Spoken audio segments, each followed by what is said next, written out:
नमस्कार. मी दिनेश कांजी. आपण बघताय न्यूज डंका. गेली अनेक वर्ष जागतिक अर्थकारणाच्या दृष्टीने, व्यापाराच्या दृष्टीने अत्यंत खडतर गेलेली आहेत. एका बाजूला लाल समुद्रामध्ये हुती दहशतवाद्यांचं थैमान सुरू होतं. दुसऱ्या बाजूला अमेरिकेचे राष्ट्राध्यक्ष डोनाल्ड ट्रम्प यांनी सगळ्या जगाच्या विरोधात टेरिफ अस्त्र चालवलं होतं. ट्रम्प यांचा असा होरा होता की भारत नामोहरम होईल, मिनतवाऱ्या करत आपल्याकडे येईल, तडजोड करेल. परंतु भारताने यातलं काही केलं नाही. भारताने आपला कणा ताठ ठेवला आणि त्याच वेळी आपली निर्यात वाढवून दाखवली. 2025-26 या आर्थिक वर्षामध्ये निर्यातीच्या क्षेत्रामध्ये भारताने केलेली कामगिरी अत्यंत चमकदार आहे. कृषी उत्पादन असो, यंत्रसामुग्री असो, इलेक्ट्रॉनिक्स असो किंवा औषधं असो, या सगळ्या क्षेत्रामध्ये आपण दमदार कामगिरी केलेली आहे. शस्त्रांच्या क्षेत्रामध्ये तर आपण कमाल केलेली आहे. आपण आपली निर्यात 62.66% वाढवलेली आहे. एकूण या वर्षामध्ये आपली जी निर्यात झाली त्याचा आकडा $860 अब्ज इतका आहे. म्हणजे गेल्या वर्षीच्या तुलनेमध्ये, म्हणजे 2024-25च्या तुलनेमध्ये आपण आपली निर्यात 4.3% वाढवलेली आहे. हे घडलं फक्त पंतप्रधान नरेंद्र मोदी आणि वाणिज्य मंत्री पियुष गोयल यांच्या रणनीतीमुळे. ही रणनीती प्रचंड यशस्वी ठरलेली दिसते. 2022 साली रशिया युक्रेन युद्ध सुरू झालं आणि जगाच्या अर्थकारणाला अक्षरशः हादरे बसायला लागले. अमेरिकेचे राष्ट्राध्यक्ष डोनाल्ड ट्रम्प यांनी जगाच्या विरोधात टेरिफ वॉर छेडून परिस्थिती आणखीच बिकट केली. 2025-26 हे आर्थिक वर्ष संपता इराण युद्ध सुरू झालं आणि मुळातच अडचणीत असलेला अर्थकारणाचा गाडा अधिक खडतर वाटेवरून प्रवास करू लागला आणि त्याची गती अर्थातच मंदावली. 2025-26 हे आर्थिक वर्ष पूर्णपणे नकारात्मक घटनांनी भरलेलं आहे. परंतु या काळामध्ये भारताच्या कामगिरीचे जे आकडे आहेत ते अत्यंत चकित करणारे आहेत. एका बाजूला युरोपचं अर्थकारण मंदीच्या दिशेने वाटचाल करत असताना भारताच्या अर्थकारणाला मात्र तकाकी आलेली दिसते. भारताची निर्यात वाढलेली दिसते. असं म्हणतात की अडचणीच्या काळामध्ये मानवी मेंदू अधिक वेगाने धावायला लागतो. अमेरिकेने भारताची कोंडी केली व्यापाराच्या मुद्द्यावरून, कारण अमेरिकेने असा विचार केला की भारताची सर्वाधिक निर्यात अमेरिकेला होते, त्यामुळे आपण भारताची कोंडी करू शकतो. परंतु तू नाही और सही, और नाही और सही या उक्तीप्रमाणे भारताने या कोंडीवर पर्याय काढला. अमेरिका वगळून अन्य देशांशी संबंध जोडायला सुरुवात केली. अन्य देशांमध्ये बाजारपेठा शोधायला सुरुवात केली आणि याची पार्श्वभूमी पंतप्रधान नरेंद्र मोदी यांनी गेली काही वर्ष बनवली होती. मोदींनी आपल्या पहिल्या टर्मपासून जगातील अनेक देशांना भेटी द्यायला सुरुवात केली. याच्यामध्ये युरोपातल्या श्रीमंत देशांपासून आफ्रिकेतल्या गरीब देशांचा सुद्धा समावेश होता. प्रत्येक असा देश ज्याचे संबंध भारताला उपयोगी पडतील अशा प्रत्येक देशाशी संबंध घट्ट करण्याचे प्रयत्न नरेंद्र मोदी यांनी केले आणि अडचणीच्या काळामध्ये हे संबंध फळताना दिसतात.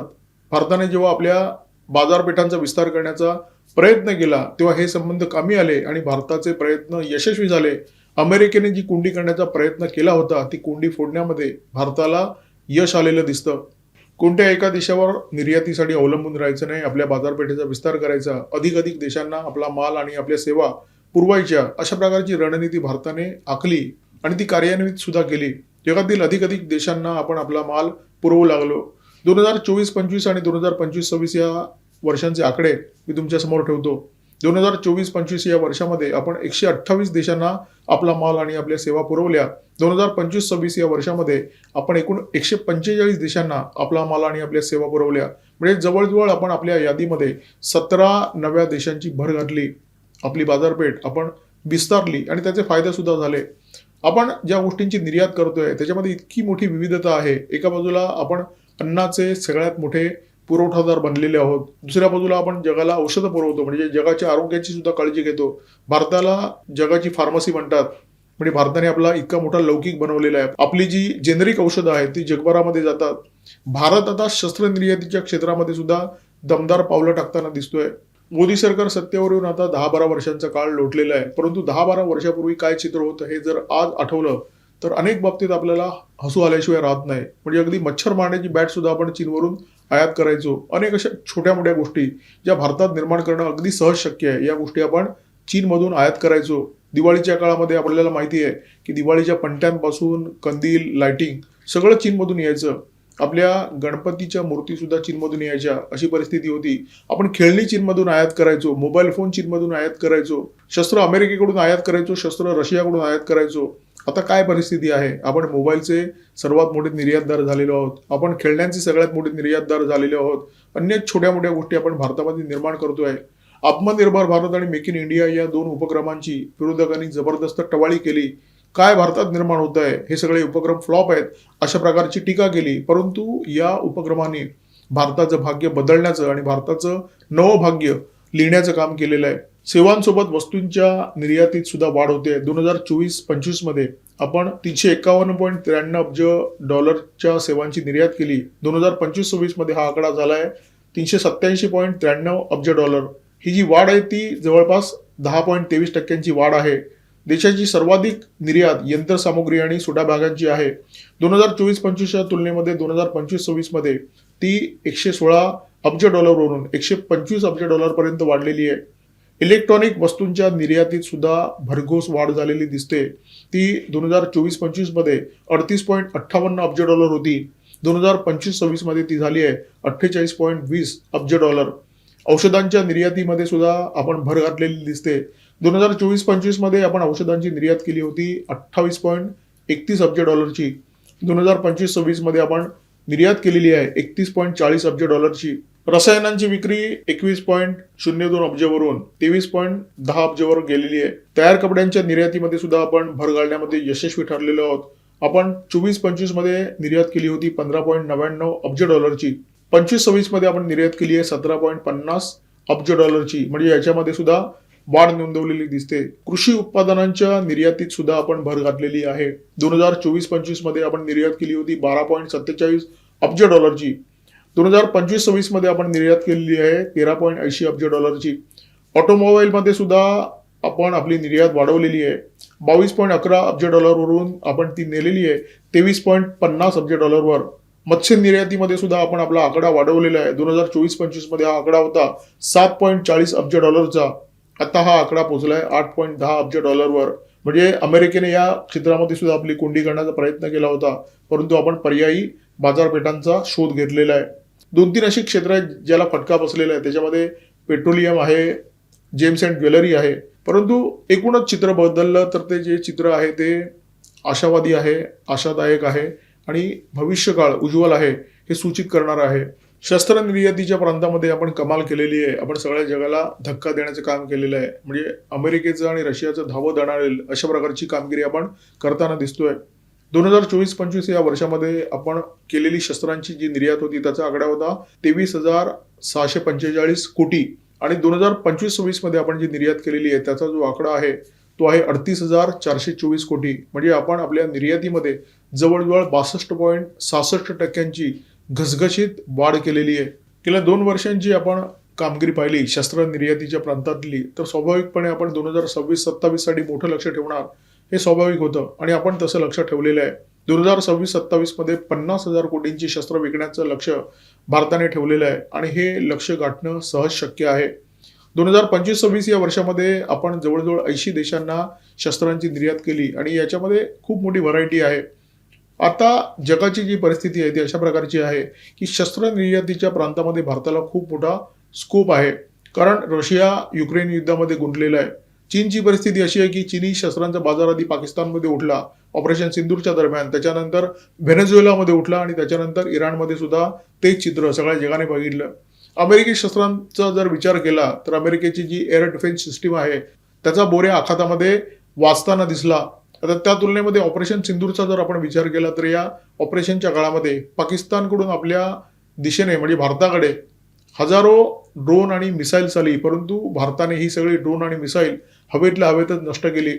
सीमावर्ती भागामध्ये ड्रोनमुळे जे छुटपुट नुकसान झालं ते जर वगळलं तर भारताने आपली बचाव क्षमता जगाला दाखवून दिली आणि सगळ्या जगाला ही क्षमता पाहून धक्का बसलेला आहे.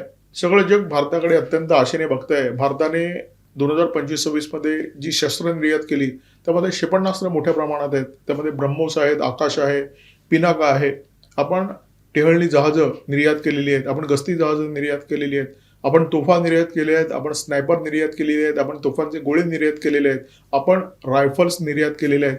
बऱ्याच गोष्टींची आपण निर्यात करतोय. आपण रडारची निर्यात करतोय, आपण संपर्क यंत्रणेची निर्यात करतोय म्हणजे इलेक्ट्रॉनिक संपर्क यंत्रणा, संवाद यंत्रणा. आणि या सगळ्या गोष्टींना सगळ्या जगातून मागणी येते कारण भारताचा जो माल आहे तो दमदार माल आहे. म्हणजे चीनी मालासारखा फुसका नाहीये, कॉपी केलेला माल नाहीये. भारताने स्वतःचं R&D केलेलं आहे, स्वतः या गोष्टी भारतामध्ये निर्माण केलेल्या आहेत आणि या गोष्टी किती जबरदस्त आहेत त्याचा प्रत्यय ऑपरेशन सिंदूरच्या दरम्यान सगळ्या जगाने घेतलेलाच आहे. भारताची निर्यात वाढते हा काही एका रात्रीत झालेला चमत्कार नाहीये. निर्यात वाढवण्यामध्ये अनेक अडथळे होते आणि हे अडथळे दूर करण्याची गरज होती. गेल्या काही वर्षामध्ये त्या दृष्टीने प्रयत्न झाले आणि हे प्रयत्न यशस्वी ठरलेले दिसतात. लॉजिस्टिक कॉस्ट हा सगळ्यात मोठा प्रॉब्लेम होता, मोठी समस्या होती. अन्य देशांच्या तुलनेने भारताचा जो लॉजिस्टिक कॉस्ट येतो तो प्रचंड मोठा होता, जास्त होता. आणि हा कॉस्ट कमी करण्यासाठी भारत सरकारने जाणीवपूर्वक प्रयत्न केले. हे प्रयत्न यशस्वी झालेले दिसतात. एक उदाहरण देतो. पंजाबमध्ये समजा हुजियरी कापडांची निर्मिती होते, तर पंजाबमधून ते काही निर्यात होणार नाहीत. मग तुम्हाला बंदरांमार्फत निर्यात करायला ते आणावे लागतील गुजरातमध्ये किंवा मुंबईपर्यंत. या दरम्यान जो प्रवास खर्च असतो तो प्रचंड मोठा होता, कारण भारतामध्ये रस्त्यांची परिस्थिती काय होती आपल्याला माहिती आहे. 10-12 वर्षापूर्वी, गेल्या 12 वर्षामध्ये मोठ्या संख्येने महामार्गांची निर्मिती झाली, मोठ्या संख्येने पुलांची निर्मिती झाली. त्यामुळे रस्ते मार्गे जो प्रवास खर्च होता तो कमी झाला.